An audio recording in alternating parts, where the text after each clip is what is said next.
Okay, Jen, let's take a look from the side. Once again, we have above water shot up top and below water shot on the bottom.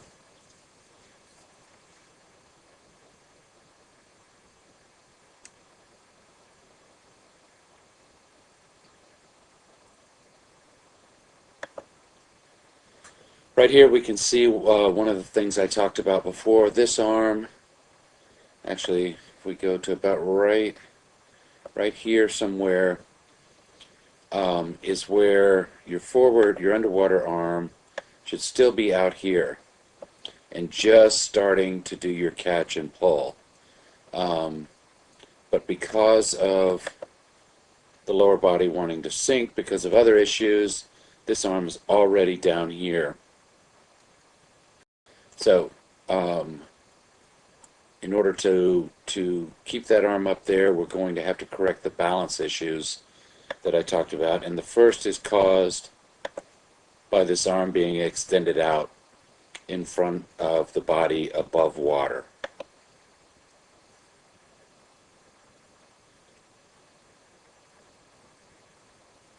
See that hand pushing down, straight down, and now finally pulls back. Over here we can see the second of the two issues we talked about.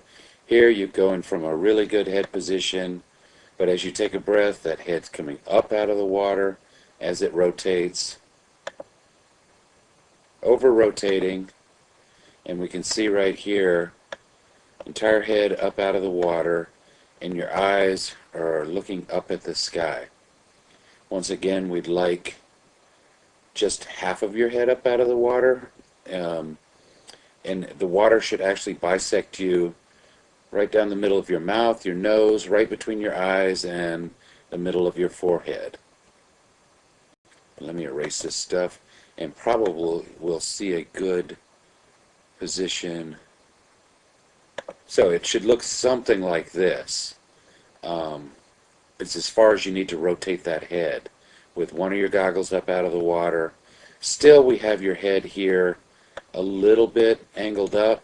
Like to see it more this way. But just to give you an idea of how far you need to rotate, this is about how far you need to rotate. The problem here is this body angle, like this, when we want to see it more horizontal on top of the water. But the reason that the body angle is down low is because of what happened here. Here with the head, and here with the arm. The arm extending out causes the body to drop, and then the head extending up causes the body to drop. Like I said, really good head position when you're not taking a breath. Actually may even just be just a slight bit low, but that's okay, better than too high. We see a lot of kicking going on, and that's to once again get that body position back up. So here's a great example of this arm extending out above water. What we'd like to see here, we've got the arm up in this position.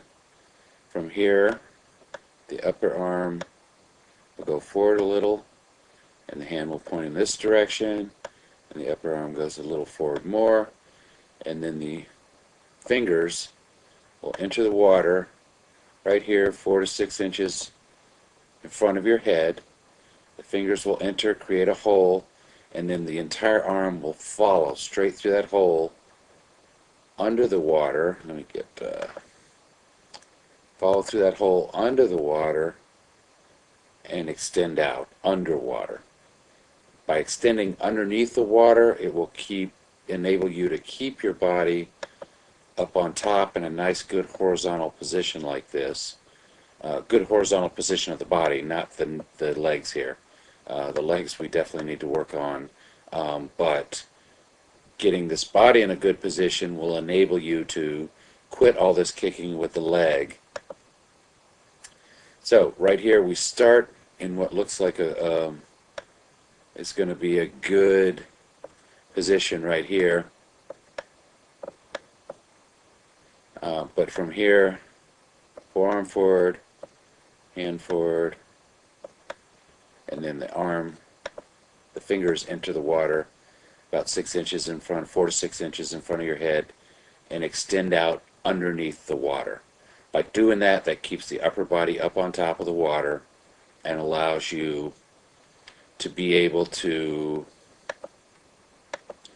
once that hand does go in the water up there, and you get to this position, it allows you to leave that hand here while this other arm comes around and recovers.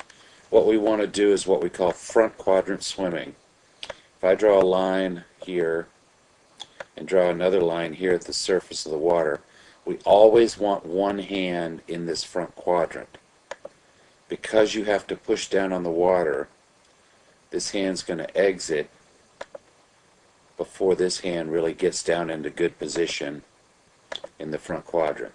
That hand right here should be just exiting this front quadrant when this hand gets in good position. Once again, we see here entire head coming up out of the water. What we'd like to see, something like that. That's kind of what we want the head to look like. And once again, if your body were not in this upright position, you would see, if your body was back, we go back a couple of frames. Now we've got your body really good on top of the water here.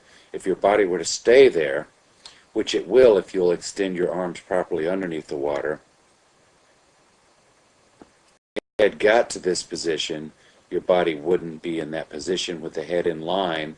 You'd have a nice straight line across here, horizontal on the water. Your head creates a nice little bow wake here, a little wave, which creates a pocket of air right in here. So you only have to rotate this far to get good air. The less you rotate, the less this lower body wants to fall down. So, same two things we're seeing on the side here. The first is how we extend these arms out, get it in the water, and then extend out. And then the second is not lifting the head to breathe and not over-rotating the head when you breathe. Good example, we can see the head has gone way past horizontal here. Although this is one of the best breaths you've done, it's still, you can see the head come up out of the water. So rotate the head and don't lift it out of the water. Don't rotate past horizontal with the head on the water when you come up for a breath. And then get those arms in the water, the fingers in the water, 6 to 8 inches in front, or 4 to 6 inches in front of your head, and extend out underneath the water. That'll keep your upper body up on top of the water and prevent you from having to do all this kicking and pushing down directly with your hand. Instead of pushing down, wasting that energy, you can be pulling backwards, propelling you forward. Drills to help you on this. Side kick will help you with your balance. And then doing, especially for you, single switch and triple switch will help you with entering that hand in the water in front of your face and extending out underneath the water so that you keep good balance as you take your swim strokes. Good job, Jen. Work on this and you're going to see improvement really quickly.